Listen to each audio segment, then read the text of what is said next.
Mi primer invitado, a ver, les voy a explicar.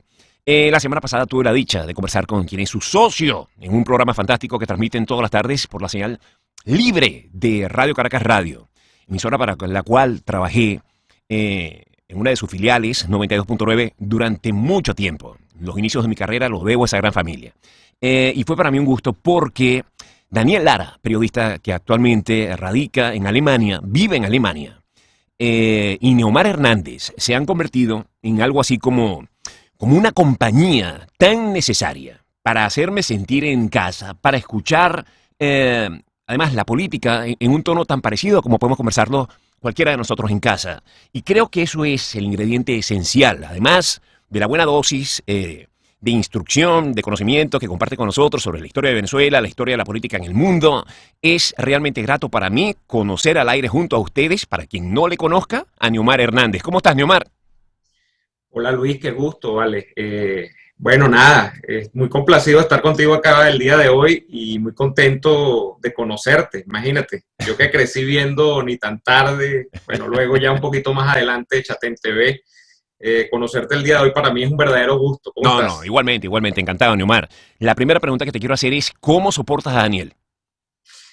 Mira, es una pregunta que me hago todos los días, ¿no? Tengo 7 años con él al aire, pero eso no es lo único, Luis, sino que creo que con Daniel ya debo estar rondando los 10 años de amistad y salvo pequeños episodios, yo creo que lo he soportado bien, creo que lo he llevado bien, ¿no? Mira, Yo eres siempre pienso eso. tan necesario en esa dupla, Neomar. Yo creo que yo he aprendido a querer a Daniel Lara a través de tu persona. Creo que no, jamás lo habría podido, lo habría podido querer como lo quiero, como venezolano, agradecido como estoy como venezolano por el trabajo que los dos hacen, si tú no hubieras estado ahí, porque tú eres como el catalizador de esa relación. Bueno, yo creo que hay una oyente habitual de nosotros que se convirtió en una amiga también y siempre me dijo, es que a Daniel no hay que entenderlo, a Daniel hay que quererlo y ya, o lo Sí. quieres o no lo quieres. Entonces yo asumí eso como una especie de decálogo un solo paso, ese es mi decálogo completo con Daniel. Yo lo quiero y ya, pero sí, ya son muchos años de amistad, Luis, son No, y bastantes se años. nota, y se nota, y se nota.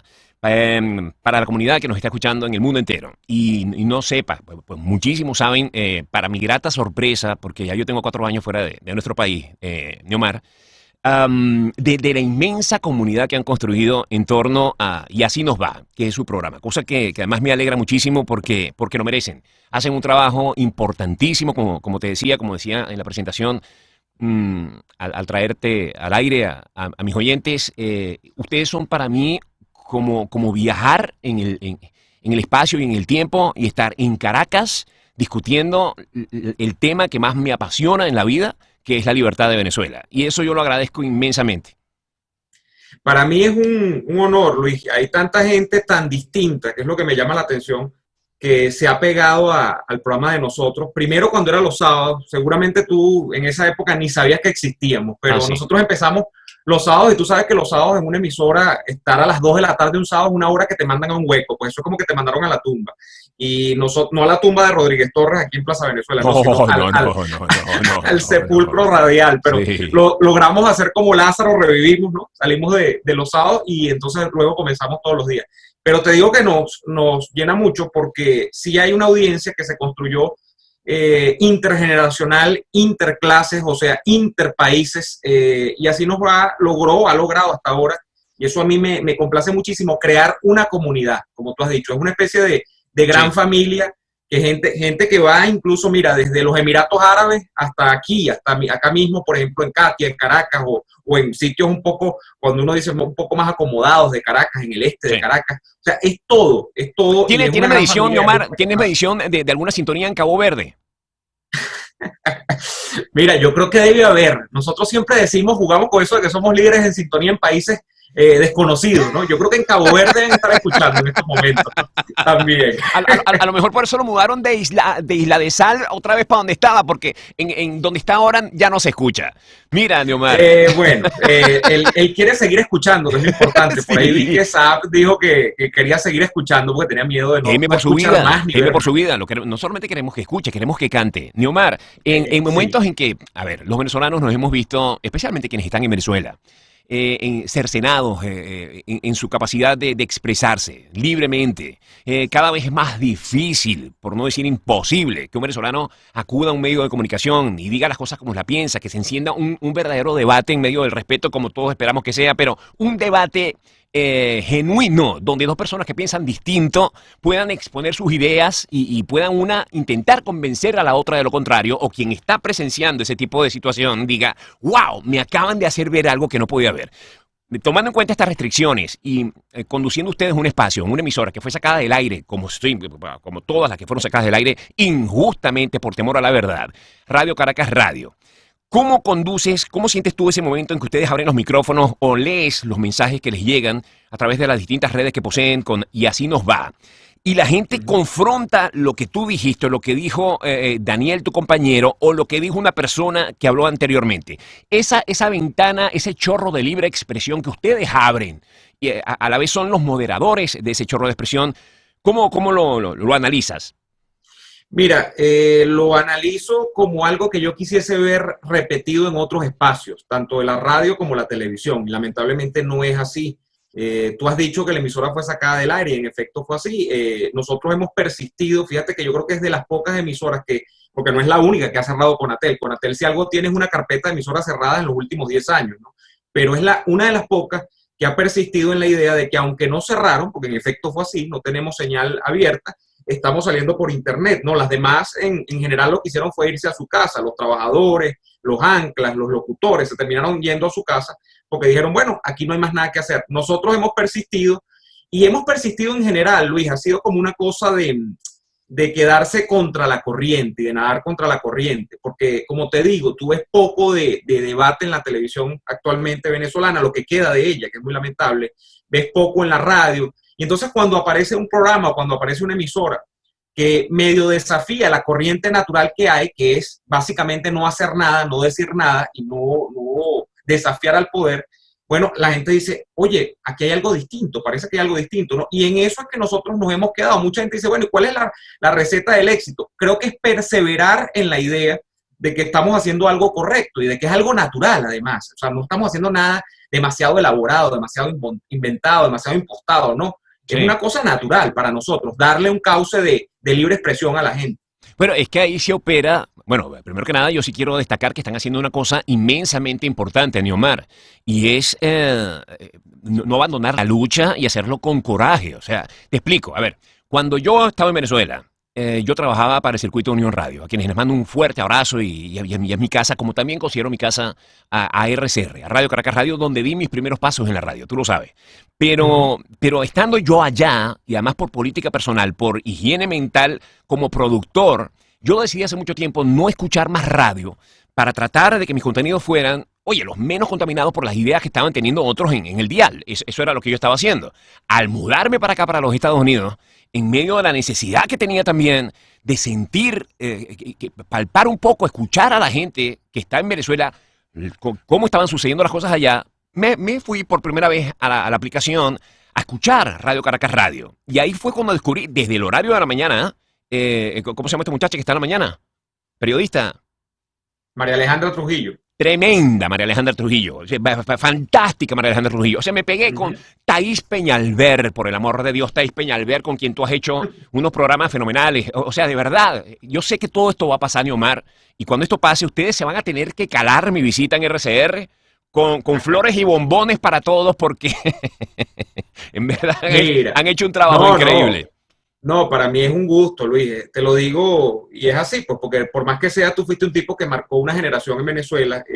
Yo no era fan de Ni Tan Tarde, pero lo veía siempre, te veía con Erika, me encantaba. Luego, por supuesto, que bueno, me tocó en la universidad cuando estaba viendo Chatén TV, y para mí, o sea, ¿cómo va a ser una calarse? Para mí sería un completo honor. Pero fíjate, el caso de la radio y lo que tú dices de contaminarse, sí es algo que se ve todo el tiempo acá. Yo creo que ya lo que pasa es que tú pasas de emisora en emisora, pasas de canal en canal, y todo se ha convertido en una especie de masa homogénea, donde nada diferencia un medio de otro. En otra época tú veías la diferenciación entre Venevisión, Claro. RCTV, por ejemplo, Televen tuvo una época importante también en la televisión cuando surgió como tercera opción. Eso ya no está y yo creo que ese es uno de los papeles también que toca acá de cara al futuro. La transición no es solamente política, la transición es mediática. Yo creo que el espacio de los medios de comunicación en Venezuela tiene que ser revisado profundamente y tiene que ser revisado no por Conatel. Yo he sostenido una idea que es que los medios de comunicación en Venezuela tienen que ser revisados por el principal interesado en los medios de comunicación, que es el consumidor, es el oyente, es el espectador, y que con base en las preferencias de ese espectador se haga un nuevo país también desde los medios. Pero tú sabes, Neomar, tú sabes que cuando... hay mucho talento desperdiciado. No, absolutamente, absolutamente. Y esos talentos emergentes a quienes los talentos de años atrás buscamos opacar en toda la medida que sea posible, Neomar. Necesitamos vivir de algo. Te digo, cuando las cosas cambien en Venezuela, todos esperamos que los espacios, que realmente aprendamos la lección y se abran espacios que representen a todos, que todos tengan la oportunidad de ver contenidos que sean afines a cada quien. Te hago esta pregunta. De la actual programación de Venezolana de Televisión, ¿qué programa rescatarías para preservarlo en la grilla de ese canal en un futuro cercano? Claro, si dices, esto es tremenda maldad, ¿no? Pero yo quería otra maldad peor. Yo agarraría, mira, agarro la hojilla y la pongo en prime time. Y entonces vemos los números de la hojilla. A ver, ¿sabes que yo pienso mucho que el mercado es un gran regulador, ¿no? Digamos, de las cosas. Entonces, yo he pensado mucho el tema de Venezolana de Televisión, Luis, porque yo digo, ¿qué hay que hacer con esa gente? Hay que sacarla del aire, esa gente hay que dejarla que siga con sus programas al aire. Y me he inclinado, fíjate que me he terminado inclinando hacia la segunda opción. Lo que pasa es que cuando tú tratas de ablandar mucho la cosa y decir, bueno, por ejemplo, la hojilla o zurda conducta, eso lo dejo al aire y dejo que la gente...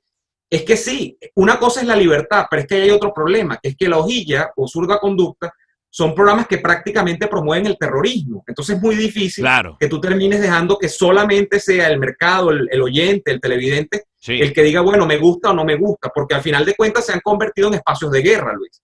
Absolutamente. No, yo creo que la vida sería pasarles una cartilla de la cantidad de violaciones que han hecho a la ley vigente de comunicación, de transmisión, de todo tipo, penal, criminal, etcétera, y con ese justificativo, mira, ven acá, vamos a hacerlo aquí en cadena, vamos a transmitir, ven acá, ven Mario, siéntate aquí, mira, como tú, todo lo que dijiste acá, que todas las incitaciones al odio, la cuestión y tal, todas las amenazas, todo lo que has hecho, por esta razón, usted ya no solamente no va más, sino que tiene que enfrentar una cantidad de juicios en lo adelante. Pero está interesante porque sí, definitivamente la comunicación en el futuro que esperamos para Venezuela tiene que preservar espacios para toda la tendencia. Yo creo que así debe ser.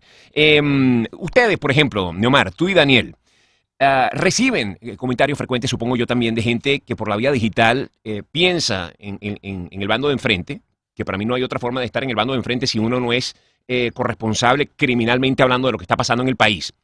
¿Hay algún tipo de... ¿Has leído alguna vez algún tipo de defensa del proceder de la dictadura en Venezuela que digas, oye, vale, esto como que tiene algún sentido? No, nunca. Pero sí ocurre que los tipos escriben el programa, Luis, y escuchan el programa, y son muchos. Y entonces yo digo, claro, yo entiendo a esta gente, las carencias afectivas que tiene, porque ellos no pueden hacer eso precisamente con la hojilla, con zurda conducta. A ellos nadie les para. Entonces nosotros terminamos siendo el valle, en el dicho aquel de anda a llorar para el valle, ¿no? Nosotros es el sitio donde lloran ellos y donde llora todo el mundo, Luis, porque también hay gente, nosotros somos muy críticos a veces del tema de, por ejemplo, de la conducción política de la oposición del llamado G4 o de Juan Guaidó. Bueno, Daniel quizá un poco a veces se le va la mano, un poco más crítico que yo, pero hemos sido críticos en general con la conducción política. Y la gente que es muy fan, que es muy apoyadora de estos partidos o del propio presidente Juan Guaidó, igual escucha el programa. Entonces yo digo, o aquí hay un gran acto de masoquismo o es gente que siente que efectivamente este es un espacio donde, pese al tono que pueda subir en algún momento o lo que sea, este es un espacio de libertad y este es un espacio donde sí les prestamos atención, porque los leemos. Nosotros los comentarios que más leemos, ese componente masoquista sí lo tenemos nosotros, son los comentarios de chavistas y de gente que nos lleva a la contraria, porque nos encanta eso. Entonces, es a lo que más difusión le damos en el programa. Neomar, ¿cuál es el propósito? ¿Cuál es la misión de ese programa? La misión es decir todo lo que haya que decir sin temor a decirlo. Parece una especie de refrán, pero creo que nos ha ido bien con esa premisa, ¿no? Y con ese juego de palabras. La idea es que la gente conozca las cosas, que las piense dos veces, porque también a veces, Luis, siento que también en los medios de comunicación acá lo que ocurre es que se dicen las cosas y no se piensan mayormente, es decir, no hay un análisis posterior de los hechos que están ocurriendo.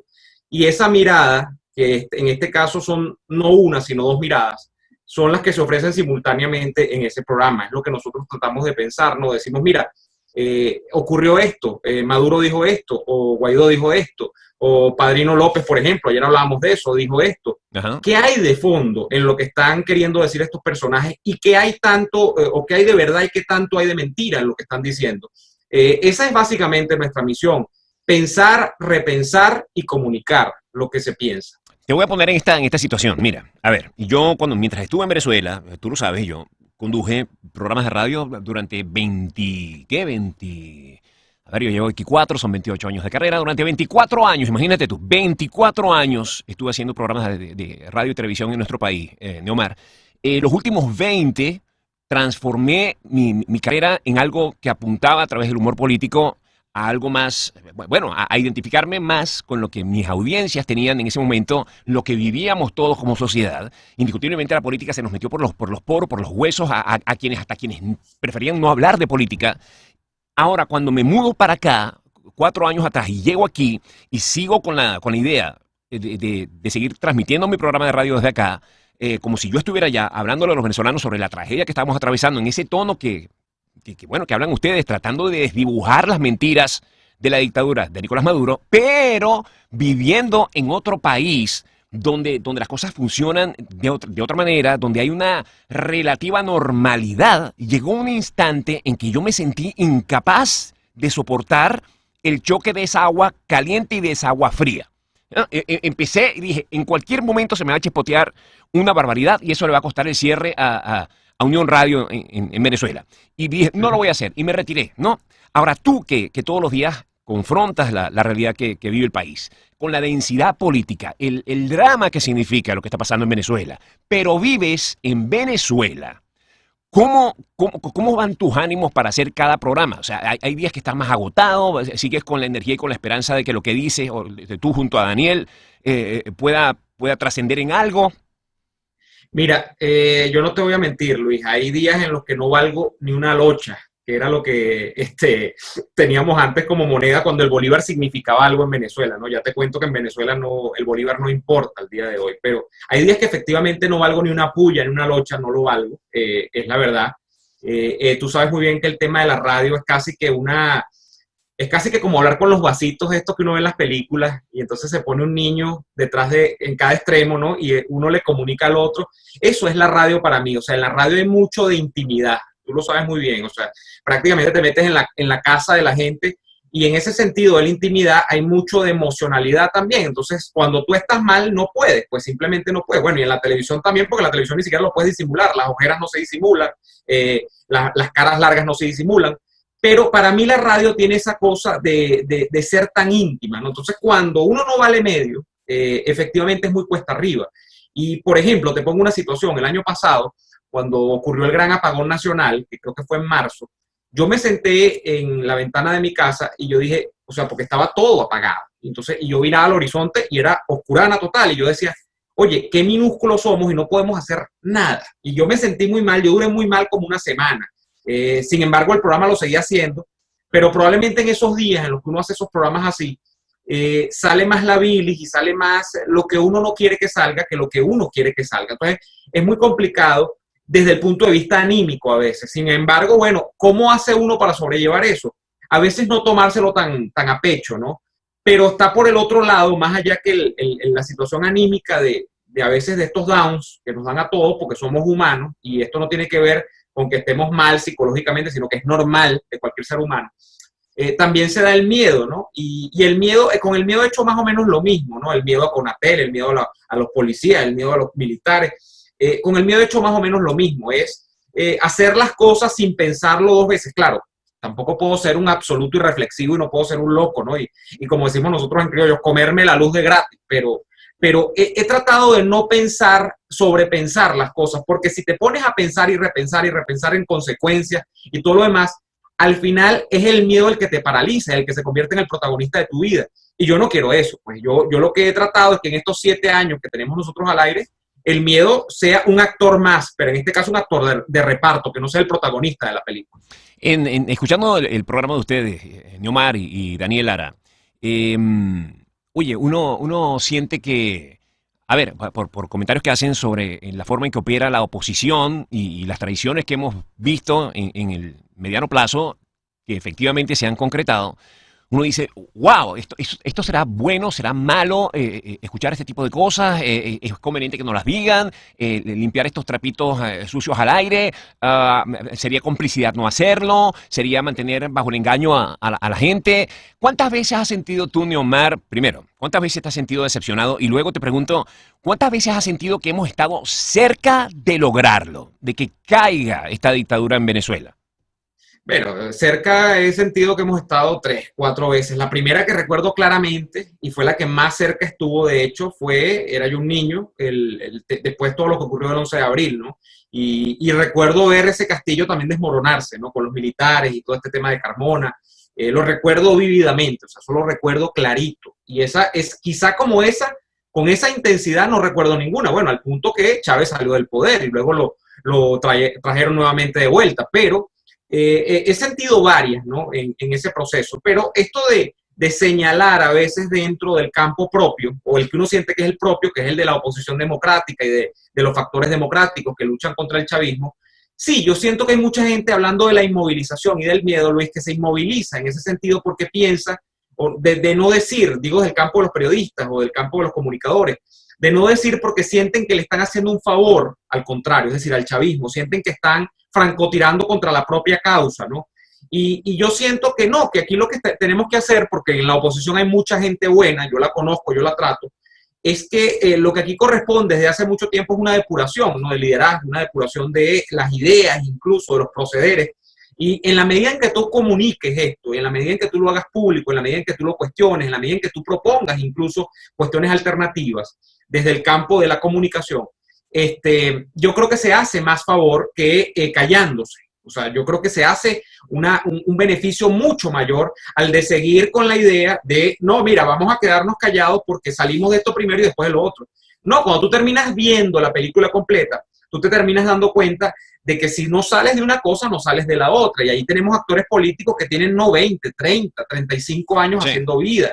Pero sientes que cuando pasan esas cosas, Neomar, por ejemplo, la gente, uno tiene que pasar necesariamente por una decepción, por un desencanto al escuchar cosas que duelen, ¿no? Que duelen porque uno pone su fe. A ver, yo no soy político, yo no estoy al frente de la lucha política formalmente hablando. Yo soy un ciudadano más que ha puesto sus espacios al servicio y sus habilidades, supongo yo, en alguna manera, poca o mucha, para que las cosas cambien en nuestro país desde donde yo puedo hacer. Ahora, cuando se ventilan este tipo de situaciones, este tipo de desencantos, ¿tú sientes que la gente se deprime o dice, ok, ¿sabes qué? Ahora yo me pongo en pie y yo voy a participar porque aquí hace falta, como tú bien dices, una nueva generación de nuevas personas que estén preocupadas genuinamente por un cambio y por depurar toda la porquería y la corrupción que abunda en Venezuela?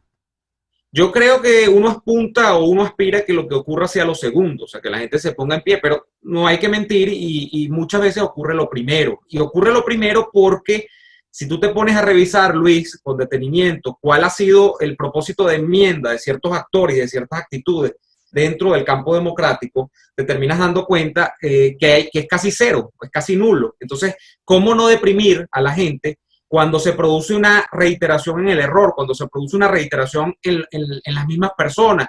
Cuando tú ves, por ejemplo, o sea, yo recuerdo un caso acá de un tipo, aquel tipo que Juan Carlos Caldera, que lo destituyeron porque le dieron un sobre con efectivo durante la campaña de Capriles, tú todavía estabas acá en Venezuela, sí. Y el tipo 2 años después, bueno, dijeron que lo iban a destituir, 2 años después era el representante de la Mesa de la Unidad frente al CNE, o sea, el que cuidaba los votos, pues para la oposición, para ponerlo en términos llanos, en términos criollos. O sea, es muy complejo porque los mensajes que envías son mensajes completamente contradictorios con el deber ser.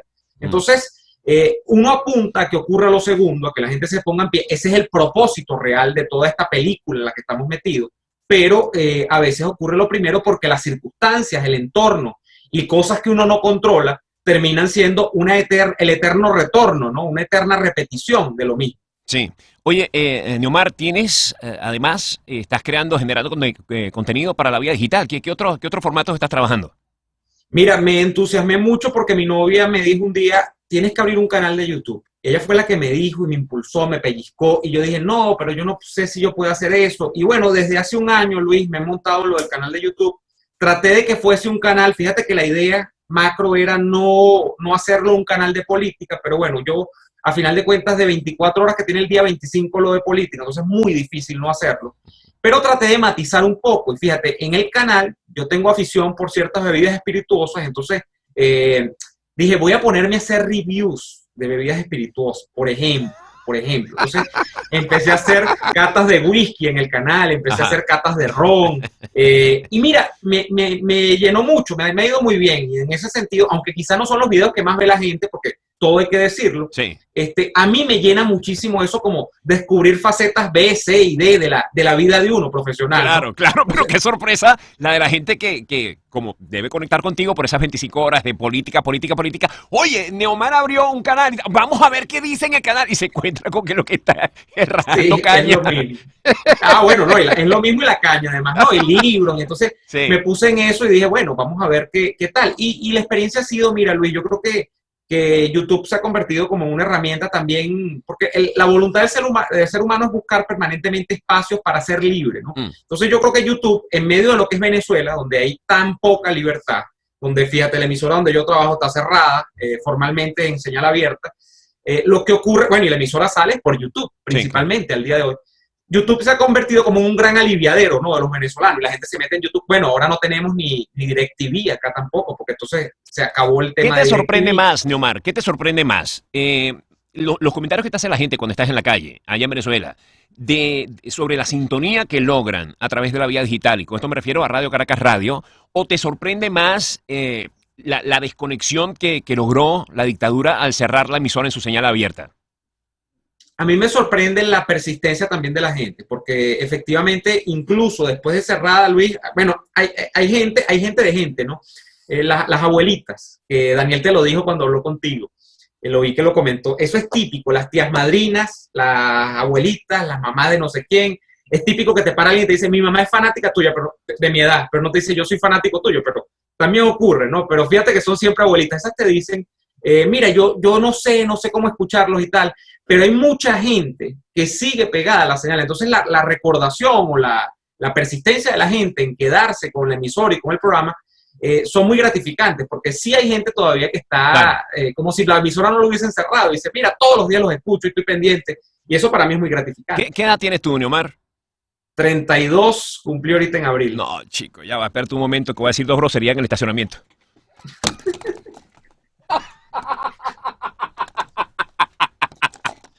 ¡Ay, Dios mío! Ok, ya volví. Mira, te voy a explicar una cosa. Yo tengo 53, ya. 53. Fíjate que parte del encanto que siento yo hacia el programa que ustedes conducen, fíjate, me estás hablando lo mismo que me hablaba Daniel, sobre las abuelitas, las señoras, las mamás. A mí me parece inmensamente importante, siendo tú una persona de 32 años. ¿Qué edad tiene Daniel? Daniel, oye, imagínate, si yo cometo el sacrilegio de revelar. No hay programa hoy, no hay programa hoy. No, Daniel me lleva a mis, creo que eran 6 años, Daniel debe estar en los 38. Bueno, 38. Ustedes tienen que ser, deben serlo, el hilo conductor que atraiga a las nuevas generaciones a un tema tan importante como la política, las cosas que están pasando en Venezuela. O sea, ustedes deberían de tendrían que ser rockstars ¿sabes? Del momento político que atraviesa nuestro país, porque oye, ese es el país que le va a tocar a los muchachos. Entonces te pregunto de nuevo, la forma de ustedes, en la manera de ser de Daniel, en la relación que ambos tienen, donde tú eres un tipo un poco más ponderado y Daniel es un tipo más alocado, pero al final los dos manejan el tema con conocimiento de causa. ¿Qué pasa que es mayor la conexión, sigue siendo mayor la conexión en el tema político con las generaciones mayores que con los muchachos venezolanos? Ahora, bueno, no, es así en mayoría, pero fíjate que dentro de estos fenómenos raros, y que te hablaba intergeneracionales, hemos logrado también que a través, por ejemplo, de Twitter y a través de que el programa desde hace mucho tiempo está en YouTube, incluso desde antes del cierre de la emisora, tú ves chamos, sobre todo chamos que están interesándose por la política porque están en la universidad o están saliendo del liceo, que efectivamente ven el programa, y a mí eso me llama mucho la atención, porque tu generación quizá y la mía, incluso la mía, en la época de los 20, en la época de los 25 años, de los 18 para adelante, no se interesaba en la política. Y ese ha sido uno de mis dudas más grandes, o de las cosas que más me llaman la atención dentro de incluso de esta Venezuela que me ha tocado vivir, porque independientemente de que muchos jóvenes se han ido, por las razones que sean, que son muchísimas, tienen todas las razones del mundo para irse, esos jóvenes que son venezolanos en el tiempo de hoy, yo creo que están muchísimo más interesados en política que los de hace 20 años y los de hace 30 años. Entonces, son jóvenes que ni siquiera conocieron la democracia y la libertad, porque, Luis, en los 90 Venezuela era un problemón, Venezuela tenía muchísimos problemas, pero en los 90 Venezuela todavía respiraba algún aire de democracia, en los 80 también. Claro. Y esa gente de los 80 y de los 90 no le prestaba atención. Como unos muchachos que nacieron después del 2000, como unos muchachos que nacieron con Chávez y que solo conocieron a Chávez, se interesan por la política. Y en esa generación es que yo estoy como cifrando toda mi expectativa, como mi idea, y mi mortificación también, porque indudablemente la tarea del chavismo es crear una nueva generación. O sea, que después del 2000 solo existe Chávez como Dios creador, que no hay más nada antes ni después de Chávez, que el chavismo es la única posibilidad real para Venezuela, o sea, que aquí no hay alternativas de mundo, o sea, que solo es Chávez y el chavismo. Y en ese sentido, el desafío de esta generación, nacida quizás después del año 2000, es grandísimo. Y para contribuir a ese cambio cultural o para la formación de una nueva cultura de esa generación, es que yo estoy anotado, pero al 1000%. Claro. Neomar, bueno, ya nos quedan 3 minutos apenas o algo así. Fue volando. Volando, pero tenemos que repetirlo, por favor. Y vamos a ver si algún día lo hacemos con Daniel también. A ver qué pasa aquí. Siempre. Yo sé lo que va a pasar, ni tú ni yo vamos a poder hablar. Mira. pero hacemos como la... Tiene 7 años ocurriendo, tiene 7 años. Todas mis simpatías van contigo, Neomar. Bueno, gracias. Es un apoyo importante saberlo. Arriba, hermano. Te pregunto una cosa. ¿Crees que van a mandar a Alex Saab a los Estados Unidos? Y la segunda pregunta, para que la pegues ahí, es, de no ser así, ¿cómo te sentirías tú si Alex Saab es recibido en Maiquetía por Nicolás Maduro?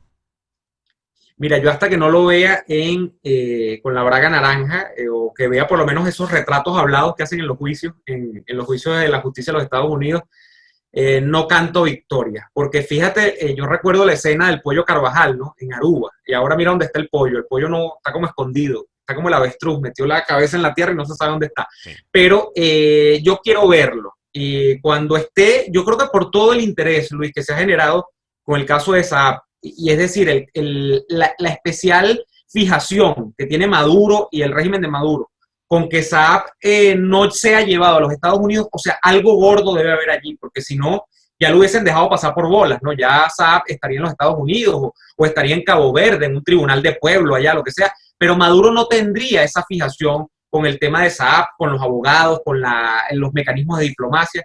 Yo quiero verlo, porque algo gordo debe haber allí. Sin duda alguna. Oye, Neomar, te mando un gran abrazo. Muchas gracias por esta oportunidad de conversar contigo y de nuevo, fan del programa. Los voy a escuchar esta tarde como los escucho siempre. Y envía de nuevo un saludo muy grande, primero a Daniel Lara, y luego a Jaime Nestares y a toda la gente que está haciendo ese trabajo tan importante por el retorno de la democracia a nuestro país. Gracias, Luis. Es un gusto estar contigo hoy. Fue un gusto para mí y muchos saludos a la audiencia, que sé que hay muchos venezolanos en la Florida y en los Estados Unidos que están pendientes del caso venezolano. Bueno, tú eres muestra de ello, de que hay gente que se va de Venezuela, pero es mentira que abandonaron Venezuela. Están, yo creo que más pendientes de Venezuela que si estuviesen acá en Caracas, en Valencia, en Maracaibo. O sea, están 1000% con el tema de Venezuela y el cambio para Venezuela, que es lo importante. Un gran abrazo, Luis. Un gran abrazo. Escuchas Arriba Miami con Luis Chatein.